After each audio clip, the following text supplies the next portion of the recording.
Nah, pemirsa, terima kasih Anda masih bersama kami dalam Sentuhan Hati.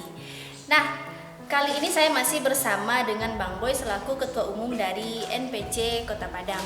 Nah, Bang, Ya. kalau boleh nggak nih via jalan-jalan dulu nih Boleh, ke boleh. sini nih di Sekre NPC itu sendiri. Ya. Nah, Ayo. yuk, Bang.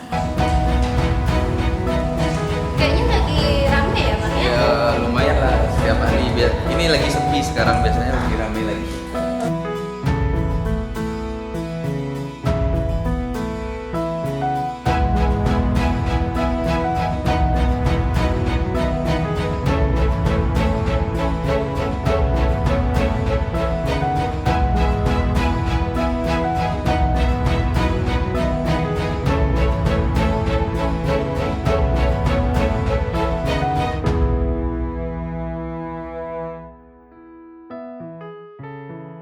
Ini Via lihat ada banyak foto-foto nih, Bang. Iya. Ini macam apa ya, kegiatan-kegiatan yang sudah dilakukan oleh NPC ya? Iya, ini kebetulan ini yang ada di dalam dinding ini kegiatan saat event Peparda 2019 waktu itu.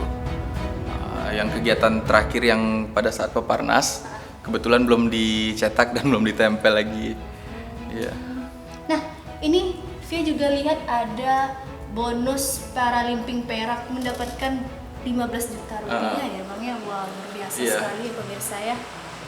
Dan itu juga ada mendapatkan medali emas. Iya, kebetulan waktu itu Ya. NPC Kota Padang juara satu umum untuk di tingkat Provinsi Sumatera Barat ya waktu itu NPC Kota Padang. Kalau nggak salah 22 medali emas gitu waktu itu peroleh semuanya totalnya. Iya. Berarti ada banyak ya Bang ya prestasi Banyak. yang sudah ditoreh dari organisasi NPC itu sendiri ya. Ini juga ada macam-macam medali lah gitu yang sudah Iya. pernah didapatkan ya, ada perunggu, perak, bahkan emas juga Iya. ya Bang ya. Oh iya ya, luar biasa sekali ya pemirsa ya. Sangat inspiratif kisah dari Bang Boy ini sendiri dan juga anggota-anggota dari NPC ini. Meskipun dengan keadaan ya disabilitas gitu kan, tapi tetap bisa meraih prestasi-prestasi yang sangat membanggakan. Bahkan juga ada yang mendapatkan medali emas dalam kegiatan olahraga ya Bang Iya, ya. kegiatan olahraga di nasional pun ada. Berarti ini kegiatan-kegiatan olahraga yang sering diikuti oleh NPC Iya. ya. Kalau boleh tahu nih, kenapa mereka itu bisa tergabung di dalam organisasi NPC itu sendiri? Ya, kenapa gitu? Karena satu mungkin mereka memiliki keinginan untuk berolahraga gitu kan. Ya, kemudian mereka mencari organisasi ini, terus kemudian saya punya cita-cita ya gitu kan. Bahwa kebanyakan disabilitas itu dia stuck di dalam rumah seperti yang saya alami dulu. Dan saya tarik dia keluar saya tarik dia keluar, tapi gimana cara menarik dia keluar itu kan tentu ada caranya. Nah, olahraga adalah salah satu cara untuk menarik dan memampukan penyandang disabilitas kembali untuk bisa di masyarakat gitu, untuk bisa diterima di masyarakat. Karena dengan fisik yang sehat, dengan kemampuan yang otot yang lebih kuat, otomatis dia bisa mampu di masyarakat, nggak harus minta tolong terus kan gitu kan. Nah, jadi salah satu sarana rehabilitasi juga olahraga ini. Kita kembali lagi nih tentang Abang sendiri. Waktu dulu kan tadi Abang bilang mengalami kecelakaan Iya. lalu lintas itu kan. Apakah pas mengetahui keadaan Abang sendiri menjadi penyandang disabilitas, bagaimana Bang itunya? Minderkah dulu atau bagaimana gitu? Ya otomatis ya waktu itu drop sekali ya, down ya gitu perasaannya. Ya. Ya denialnya mungkin sampai 25 tahunan. 5 tahunan saya denial, ngurung diri di kamar, mau ketemu teman juga nggak mampu gitu kan. Bahkan ada teman datang ke rumah, istilahnya saya nggak mau nemenin, minta orang tua untuk ngusir gitu kan.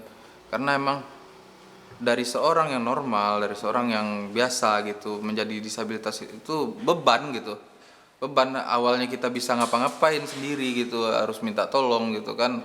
Yang pada awalnya berpikiran seperti itu, harus minta tolong gitu. Ternyata enggak gitu. Ternyata seorang disabilitas itu dia kenapa namanya sekarang disable gitu kan, karena different ability gitu. Kita mampu tapi cara kita berbeda gitu kan. Enggak harus sama dengan masyarakat lain. Waktu itu mungkin yang bisa ngerubah saya itu saya masuk ke grup grupnya namanya SCI United gitu kan, Spinal Cord Injury Indonesia United. Jadi waktu itu saya sharing dengan teman-teman, bahkan mereka ada yang kuliah di luar negeri, bisa ngapa-ngapain. Itu tahun 2015 awal itu saya masuk ke grup itu, awal masih saya Daniel. Mereka meyakinkan saya lagi untuk kamu harus lanjut kuliah lagi, kamu mau jadi apa kalau nggak bisa, nggak punya pendidikan gitu kan, apakah mau jadi beban keluarga terus, kan nggak mungkin gitu kan. Lalu mereka meyakinkan saya untuk kuliah, meyakinkan saya untuk bekerja lagi gitu kan. Terus cobalah olahraga gitu. Kebetulan juga sebelum mengalami disabilitas ini saya juga olahragawan gitu kan. Jadi dengan adanya teman sesama yang mengalami kejadian yang sama gitu kan, saya nggak merasa sendiri gitu kan. Jadi benar-benar teman-teman ini sebenarnya yang penyandang disabilitas itu butuh teman sharing yang senasib. Bukan berarti dia, kalau orang non disabilitas yang ngasih tahu dia, mungkin itu dia bakal, lu tahu apa sih tentang gua gitu kan, lu kan bisa, gua enggak gitu. Tapi ketika teman-teman yang non disabilitas yang sama-sama disabilitas ngasih tahu ke kita dia mampu, itu jadi lecutan buat kita sendiri gitu untuk mampu juga, begitu ceritanya. Nah, kalau dari keluarga sendiri nih, Bang, bagaimana bentuk dukungan dari keluarga? Dukungan dari keluarga ya, ketika awal-awal ya keluarga saya yang mungkin masih Daniel juga sampai sekarang, dengan kondisi anak pertamanya menjadi disabilitas, itu pasti nggak ada keluarga yang terima gitu ya. Mungkin masih kadang juga masih mencoba berobat alternatif apa-apa gitu. Tapi kalau yang saya sendirinya ya mungkin sudah nerima. Tapi keluarga semenjak saya di organisasi disabilitas ini mulai support banget gitu kan, tentang jadi atlet, tentang dia ngelihat bahwa anaknya bisa gitu mengkoordinir penyandang disabilitas lain gitu. Mereka senang dengan kondisi itu, bahwa anaknya ternyata walaupun istilahnya sudah tidak sesempurna dulu, masih bisa gitu, masih bisa dihargain. Nah, Bang Boy, kayaknya ini di Sekre ini lagi rame nih, ada siapa aja nih? Kebetulan ada Tasya di sini, berdarah umum, ada Sandi, atlet catur kita, terus kemudian ada Zahra, itu lagi kita bangun untuk jadi volunteer ke depannya. Itu tadi penyandang non disabilitas bisa ada di sini sebagai volunteer, sebagai pembantu tenaga tambahan kita nanti.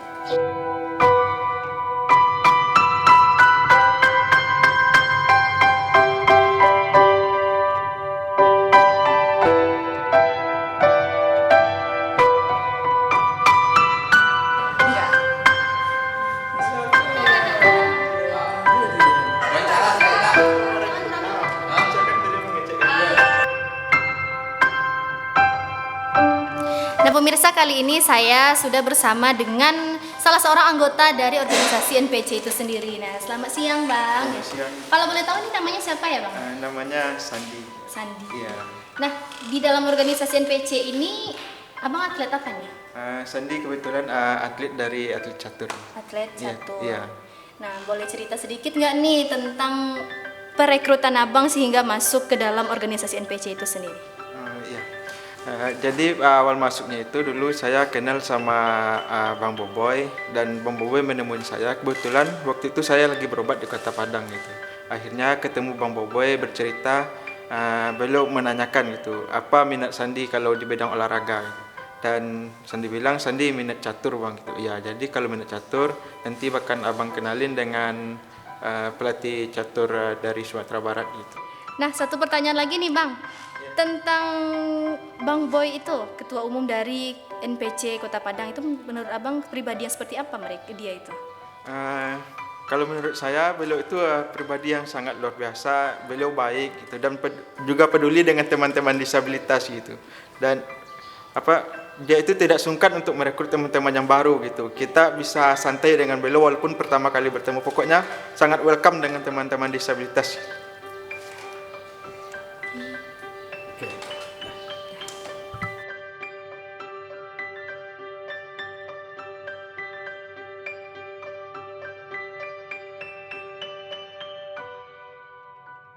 Nah, selamat siang, Kakak. Hai.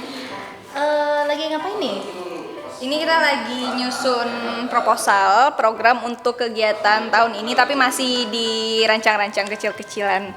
Kita belum tahu nih gambaran besarnya seperti apa, tapi udah kita bikin dikit-dikit. Nah, di dalam NPC ini kakak selaku apa ini? Saya kebetulan bendahara umumnya. Bendahara umum Kota dari Padang. NPC Kota Padang ya. Nah, kalau boleh tahu nih kak ya, NPC ini program-programnya apa-apa aja gitu? Sejauh ini program yang baru kita jalankan itu adalah Perkota, seleksi kota untuk dipertandingkan di Peparda, Pekan Paralimpik Daerah. Terus itu sih yang paling utama. Nah, rencananya di tahun ini kita tuh mau bikin kayak ada event, kayak bener-bener turnamen persahabatan aja, beberapa cabang olahraga yang tidak dipertandingkan di Peparda. Misalnya tenis meja atau apa, catur gitu. Kalau dari Violet sendiri nih, kakak kan nih kayaknya non disabilitas ya. Kok mau gitu bergabung dengan organisasi yang ya rata-rata nih disabilitas gitu anggotanya? Bisa diceritakan sedikit nggak? Sebenarnya saya itu backgroundnya juga bukan background kayak PLB atau apapun yang berhubungan dengan disabilitas ya, tapi awalnya karena tertarik dengan organisasi aja. Awalnya suka dengan organisasi, lalu waktu itu diajak sama Bang Boboy itu ke PPDI awalnya. Terus di PPDI itu ketemu sama teman-teman disabilitas, barulah mengenal, dan ternyata selama ini udah belajar tentang organisasi, tentang apa-apa, tapi pengen mengimplementasikannya ke masyarakat tuh kayak gimana sih. Nah, terus kayaknya di sini adalah wadah yang tepat gitu loh. Kita tuh bisa bekerja tapi ada efeknya untuk orang lain, gak cuma untuk diri kita sendiri gitu. Nah, apa aja nih kesulitan yang pernah kakak jumpai selama kakak bergabung di dalam organisasi ini? Kesulitan itu sebenarnya lebih ke apa ya, kayak kita tuh mesti hati-hati banget. Disabilitas itu pada umumnya kan sensitif ya, jadi kita mesti hati-hati dalam bertindak, hati-hati dalam berkata, jangan sampai kita menyinggung perasaan mereka, karena kita nggak tahu nih yang mereka rasakan tuh seperti apa. Kita nggak tahu susahnya mereka tuh seperti apa, tapi kita sok tahu. Nah, jangan sampai kayak gitu. Nah, itu tuh menjaga sifat seperti itu tuh yang agak sulit. Sama juga ketika kita baru masuk, kadang-kadang orang itu pandangannya mereka itu kurang terbuka sama kita. Nah, gimana cara kita membuat orang itu bisa dekat sama kita, terbuka sama kita, ngerasa kita tuh teman dia loh gitu, bukan orang yang sekedar kepo. Nah, itu. Nah, terakhir nih kak, ada nggak pesan dan harapan gitu untuk mereka-mereka di luar sana yang penyandang disabilitas itu? Mungkin kalau aku tepat ngasih taunya bukan untuk para penyandang disabilitasnya ya, tapi buat orang-orang lain yang non disabilitas itu coba untuk jangan memandang disabilitas itu terlalu lama kayak gitu. Cobaan terberat bagi orang disabilitas itu adalah pandangan orang-orang di sekitar dia. Nah, jadi kalau seandainya kita itu coba perlakukan disabilitas itu seperti orang normal biasa aja. Mereka itu nggak butuh diperlakukan spesial kok, tapi mereka itu butuh dianggap teman seperti biasa aja. Jadi itu tuh yang bikin kita tuh jadi dekat. Itulah yang gimana kita bikin inklusi dan setara gitu. Itu sih pesan untuk orang-orang yang non disabilitas, teman-teman di luar sana. Nah pemirsa, jadi itulah tadi sedikit perbincangan saya dengan salah seorang bendahara dari organisasi NPC Kota Padang. Nah, bagaimana kisah inspiratif selanjutnya? Tetap ikuti saya dalam Sentuhan Hati.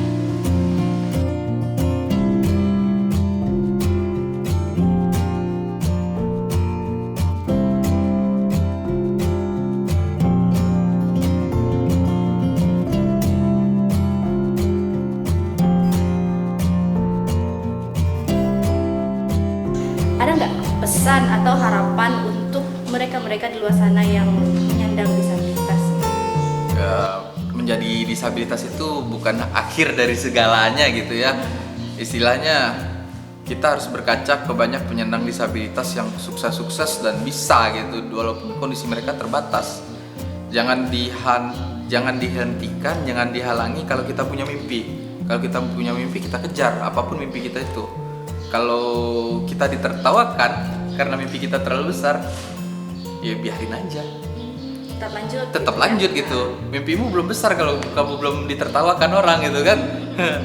Jadi intinya pertama kali untuk teman-teman yang disabilitas atau yang punya keluarga penyandang disabilitas itu jangan dihambat kalau mereka punya mimpi. Terus beri dukungan, terus support gitu. Apa yang mereka mau itu diarahkan.